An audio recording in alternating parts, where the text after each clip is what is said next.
Olá! É uma alegria ter você aqui, dedicando este momento para a leitura diária da Palavra de Deus. Antes de começarmos, quero fazer um convite especial. Participe do nosso grupo exclusivo no WhatsApp. Lá você terá acesso diariamente aos livros de leitura do dia. Para acompanhar de forma organizada, enquetes interativas para refletirmos juntos sobre as leituras, e uma arte especial para você compartilhar nas suas redes sociais e inspirar outras pessoas. O link para entrar no grupo está na descrição deste vídeo. E se você ainda não baixou o Plano de Leitura Bíblica 2025, acesse o nosso site www.emetzoe.com e garanta já o seu. Se inscreva no canal, ative as notificações e deixe seu like para não perder nenhuma leitura diária. Vamos juntos nessa jornada com a Palavra de Deus. Fique agora com a leitura de hoje. Gênesis capítulos 38, 39, 40 e 41. Gênesis capítulo 38. Judá e Tamar. Por esse tempo, Judá se separou dos seus irmãos e foi morar na casa de um homem chamado Hirá, que era da cidade de Adulã. Ali, Judá ficou conhecendo a filha de um cananeu chamado Sua. Judá casou com ela e ela lhe deu um filho, a quem ele chamou de Ela ficou grávida outra vez e teve outro filho, a quem ela deu o nome de Onã. Depois ela teve mais um filho, em quem ela pôs o nome de Selá. Judá estava em Quezibe quando esse menino nasceu.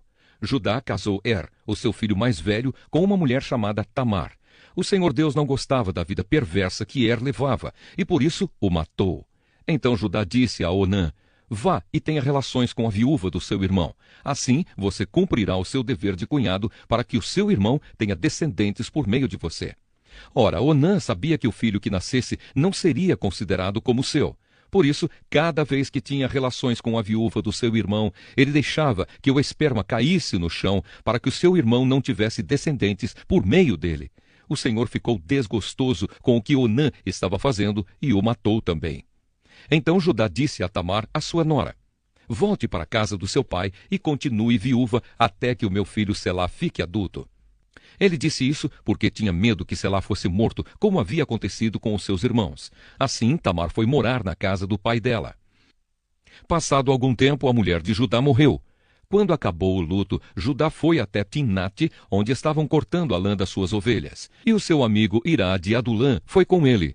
Alguém contou a Tamar que o seu sogro ia a Timnate, a fim de cortar a lã das suas ovelhas. Então ela trocou de roupa, deixando de lado as suas roupas de viúva, cobriu o rosto com um véu e se disfarçou. Em seguida foi e se sentou perto da entrada da cidade de Enaim, que fica no caminho para Timnate. Ela fez isso porque sabia muito bem que Selá já era homem feito, mas Judá não havia mandado que ele casasse com ela. Quando Judá a viu, pensou que era uma prostituta, pois ela estava com o rosto coberto. Ele foi falar com ela na beira do caminho, sem saber que era a sua nora. Ele disse: você quer ir para a cama comigo? Ela perguntou: quanto é que você me paga? Ele respondeu: eu lhe mando um cabrito do meu rebanho. Está bem, disse ela, mas deixe alguma coisa comigo como garantia de que você vai mandar o cabrito. Judá perguntou: o que você quer que eu deixe? Ela respondeu: o seu sinete com o cordão e também o bastão que você tem na mão. Então Judá entregou os objetos. Ele teve relações com ela e ela ficou grávida. Tamar voltou para casa, tirou o véu e vestiu as suas roupas de viúva. Mais tarde, Judá mandou o seu amigo Hirá levar o cabrito e trazer de volta os objetos que havia deixado com ela. Mas Hirá não a encontrou. Ele perguntou aos homens de Enaim se sabiam onde estava a prostituta que costumava ficar na beira da estrada. Aqui não esteve nenhuma prostituta, foi a resposta deles. Hirá voltou e disse a Judá: não encontrei a mulher. E os homens do lugar disseram que ali nunca havia estado nenhuma prostituta. Então Judá disse: pois ela que fique com as minhas coisas, assim ninguém vai zombar de nós. Eu mandei o cabrito, mas você não encontrou a mulher. Passados uns 3 meses, foram dizer a Judá: a sua nora agiu como prostituta e agora está grávida. Aí Judá disse: tragam essa mulher para fora, a fim de ser queimada. Quando a estavam tirando da sua casa, ela mandou dizer ao seu sogro: quem me engravidou foi o dono destas coisas. Examine e veja de quem são o sinete com o cordão e o bastão. Judá reconheceu as coisas e disse: ela tem mais razão do que eu, pois prometi casá-la com o meu filho Selá, mas não cumpri a promessa. e nunca mais teve relações com ela. Na hora de Tamar dar à luz, descobriram que ia ter gêmeos. Quando ela estava no trabalho de parto, um dos gêmeos pôs uma das mãos para fora. A parteira pegou uma fita vermelha e amarrou na mão dele e disse: "Este saiu primeiro." Mas ele puxou a mão e o irmão gêmeo nasceu primeiro. Então a parteira disse: "Como você abriu caminho?" E puseram nele o nome de Pérez. Depois nasceu o outro, o que estava com a fita vermelha amarrada na mão, e ele recebeu o nome de Zera. Gênesis, capítulo 39. José na casa de Potifar. José foi levado para o Egito, onde os ismaelitas o venderam a um egípcio chamado Potifar, um oficial que era o capitão da guarda do palácio. O Senhor Deus estava com José. Ele morava na casa do seu dono e ia muito bem em tudo. O dono de José viu que o Senhor estava com ele e o abençoava em tudo o que fazia. Assim José ganhou a simpatia do seu dono, que o pôs como seu ajudante particular. Potifar deu a José a responsabilidade de cuidar da sua casa e tomar conta de tudo o que era seu. Dali em diante, por causa de José, o Senhor abençoou o lar do egípcio e também tudo o que ele tinha em casa e no campo. Potifar entregou nas mãos de José tudo o que tinha e não se preocupava com nada, a não ser com a comida que comia. José era um belo tipo de homem e simpático. Algum tempo depois, a mulher do seu dono começou a cobiçar José. Um dia ela disse: "Venha, vamos para a cama." Ele recusou, dizendo assim: "Escute, o meu dono não precisa se preocupar com nada nesta casa, pois eu estou aqui. Ele me pôs como responsável por tudo o que tem. Nesta casa eu mando tanto quanto ele. Aqui eu posso ter o que quiser, menos a senhora, pois é mulher dele. Sendo assim, como poderia eu fazer uma coisa tão imoral e pecar contra Deus?" Todos os dias ela insistia que ele fosse para a cama com ela, mas José não concordava e também evitava estar perto dela. Mas um dia, como de costume, ele entrou na casa para fazer o seu trabalho e nenhum empregado estava ali. Então ela o agarrou pela capa e disse: "Venha, vamos para a cama." Mas ele escapou e correu para fora, deixando a capa nas mãos dela. Quando notou que, ao fugir, ele havia deixado a capa nas suas mãos, a mulher chamou os empregados da casa e disse: "Vejam só, este hebreu que o meu marido trouxe para casa está nos insultando. Ele entrou no meu quarto e quis ter relações comigo, mas eu gritei o mais alto que pude. Logo que comecei a gritar bem alto, ele fugiu, deixando a sua capa no meu quarto." Ela guardou a capa até que o dono de José voltou. Aí contou a mesma história assim: "Esse escravo hebreu que você trouxe para casa entrou no meu quarto e quis abusar de mim, mas eu gritei bem alto e ele correu para fora, deixando a sua capa no meu quarto. Veja só de que jeito o seu escravo me tratou." Quando ouviu essa história, o dono de José ficou com muita raiva. Ele agarrou José e o pôs na cadeia onde ficavam os presos do rei. E José ficou ali. Mas o Senhor estava com ele e o abençoou, de modo que ele conquistou a simpatia do carcereiro. Este pôs José como encarregado de todos os outros presos, e era ele quem mandava em tudo o que se fazia na cadeia. O carcereiro não se preocupava com nada do que estava entregue a José, pois o Senhor estava com ele e o abençoava em tudo o que fazia. Gênesis capítulo 40. José explica 2 sonhos. Passado algum tempo, o rei do Egito foi ofendido por 2 dos seus servidores, isto é, o chefe dos copeiros, que era encarregado de servir vinho, e o chefe dos padeiros. O rei ficou furioso com os 2 e mandou que fossem postos na cadeia, que ficava na casa do capitão da guarda, no mesmo lugar onde José estava preso. Eles ficaram muito tempo ali e o capitão deu a José a tarefa de cuidar deles. Certa noite, ali na cadeia, o copeiro e o padeiro tiveram um sonho cada um. E cada sonho queria dizer alguma coisa. Quando José veio vê-los de manhã, notou que estavam preocupados. Então perguntou: "Por que vocês estão com essa cara tão triste hoje?" Eles responderam: "Cada um de nós teve um sonho e não há ninguém que saiba explicar o que esses sonhos querem dizer." "É Deus quem dá a gente a capacidade de explicar os sonhos", disse José. "Vamos, contem o que sonharam." Então o chefe dos copeiros contou o seu sonho. Ele disse: "Sonhei que na minha frente havia uma parreira que tinha 3 galhos. Assim que as folhas saíam, apareciam as flores, e estas viravam uvas maduras. Eu estava segurando o copo do rei, espremia as uvas no copo e o entregava ao rei." José disse: "A explicação é a seguinte: os 3 galhos são 3 dias. Daqui a 3 dias o rei vai mandar soltá-lo. Você vai voltar ao seu trabalho e servirá vinho ao rei, como fazia antes. Porém, quando você estiver muito bem lá, lembre de mim e, por favor, tenha a bondade de falar a meu respeito com o rei, ajudando-me assim a sair desta cadeia. A verdade é que foi à força que me tiraram da terra dos hebreus e me trouxeram para o Egito, e mesmo aqui no Egito não fiz nada para vir parar na cadeia. Quando o chefe dos padeiros viu que a explicação era boa, disse: eu também tive um sonho. Sonhei que estava carregando na cabeça 3 cestos de pão. No cesto de cima havia todo tipo de comidas assadas que os padeiros fazem para o rei, e as aves vinham e comiam dessas comidas. José explicou assim: o seu sonho quer dizer isto: os 3 cestos são 3 dias. Daqui a 3 dias o rei vai soltá-lo e vai mandar cortar a sua cabeça. Depois o seu corpo será pendurado num poste de madeira e as aves comerão a sua carne. 3 dias depois, o rei comemorou o seu aniversário, oferecendo um banquete a todos os seus funcionários. Ele mandou soltar o chefe dos copeiros e o chefe dos padeiros, e deu ordem para que viessem ao banquete. E aconteceu exatamente o que José tinha dito. O rei fez com que o copeiro voltasse ao seu antigo trabalho de servir vinho ao rei e mandou que o padeiro fosse executado. Porém, o chefe dos copeiros não lembrou de José, esqueceu dele completamente.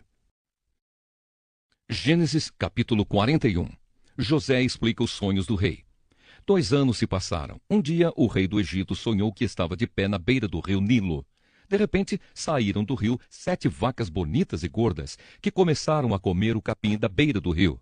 Logo em seguida, saíram do rio outras 7 vacas, feias e magras, que foram ficar perto das primeiras vacas na beira do rio. E as vacas feias e magras engoliram as bonitas e gordas.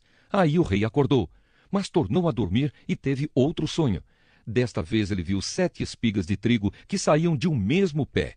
Elas eram boas e cheias de grãos. Depois saíram 7 espigas secas e queimadas pelo vento quente do deserto, e elas engoliram as 7 espigas cheias e boas. O rei acordou. Tinha sido um sonho. De manhã, ele estava muito preocupado e por isso mandou chamar todos os adivinhos e todos os sábios do Egito. O rei contou os seus sonhos, mas nenhum dos sábios foi capaz de dar a explicação. Então, o chefe dos copeiros disse ao rei: chegou a hora de confessar um erro que cometi. Um dia o Senhor ficou com raiva de mim e do chefe dos padeiros e nos mandou para a cadeia, na casa do capitão da guarda. Certa noite cada um de nós teve um sonho, e cada sonho queria dizer uma coisa. Lá na cadeia estava com a gente um moço hebreu, que era escravo do capitão da guarda. Contamos a esse moço os nossos sonhos, e ele explicou o que queriam dizer, e tudo deu certo, exatamente como ele havia falado. Eu voltei para o meu serviço e o padeiro foi enforcado. Então o rei mandou chamar José e foram depressa tirá-lo da cadeia. Ele fez a barba, trocou de roupa e se apresentou ao rei. Então o rei disse: eu tive um sonho que ninguém conseguiu explicar. Ouvi dizer que você é capaz de explicar sonhos. Isso não depende de mim, respondeu José. É Deus quem vai dar uma resposta para o bem do Senhor, ó rei. Aí o rei disse: sonhei que estava de pé na beira do rio Nilo. De repente, saíram do rio 7 vacas bonitas e gordas, que começaram a comer o capim da beira do rio. Depois, saíram do rio outras 7 vacas, mas estas eram feias e magras. Em toda a minha vida, eu nunca vi no Egito vacas tão feias como aquelas. E as vacas feias e magras engoliram as bonitas e gordas. Mas nem dava para notar isso, pois elas continuavam tão feias como antes. Então eu acordei. Depois, tive outro sonho. Eu vi 7 espigas de trigo boas e cheias de grãos, as quais saíam de um mesmo pé. Depois saíram 7 espigas secas e queimadas pelo vento quente do deserto, e elas engoliram as 7 espigas cheias e boas. Eu contei os sonhos aos adivinhos, mas nenhum deles foi capaz de explicá-los. Então José disse ao rei: os 2 sonhos querem dizer a mesma coisa. Por meio deles, Deus está dizendo ao Senhor o que ele vai fazer. As 7 vacas bonitas são 7 anos, e as 7 espigas boas também são. Os 2 sonhos querem dizer uma coisa só. As 7 vacas magras e feias que saíram do rio depois das bonitas, e também as 7 espigas secas e queimadas pelo vento quente do deserto, são 7 anos em que vai faltar comida. É exatamente como eu disse. Deus mostrou ao Senhor, ó rei, o que ele vai fazer. Virão 7 anos em que vai haver muito alimento em todo o Egito. Depois virão 7 anos de fome, e a fome será tão terrível que ninguém lembrará do tempo em que houve muito alimento no Egito. A repetição do sonho quer dizer que Deus resolveu fazer isso e vai fazer logo. E José continuou: portanto, será bom que o Senhor, ó rei, escolha um homem inteligente e sábio e o ponha para dirigir o país. O rei também deve escolher homens que ficarão encarregados de viajar por todo o país para recolher a quinta parte de todas as colheitas durante os 7 anos em que elas forem boas. Durante os anos bons que estão chegando, esses homens ajuntarão todo o trigo que puderem e o guardarão em armazéns nas cidades, sendo tudo controlado pelo Senhor. Assim, o mantimento servirá para abastecer o país durante os 7 anos de fome no Egito, e o povo não morrerá de fome. José como governador do Egito. O conselho de José agradou ao rei e aos seus funcionários, e o rei lhes disse: não poderíamos achar ninguém melhor para dirigir o país do que José, um homem em quem está o Espírito de Deus. Depois virou-se para José e disse: Deus lhe mostrou tudo isso, e assim está claro que não há ninguém que tenha mais capacidade e sabedoria do que você. Você vai ficar encarregado do meu palácio e todo o meu povo obedecerá às suas ordens. Só eu terei mais autoridade do que você, pois sou o rei. Neste momento, eu o ponho como governador de todo o Egito. Então o rei tirou do dedo o seu anel sinete e o colocou no dedo de José.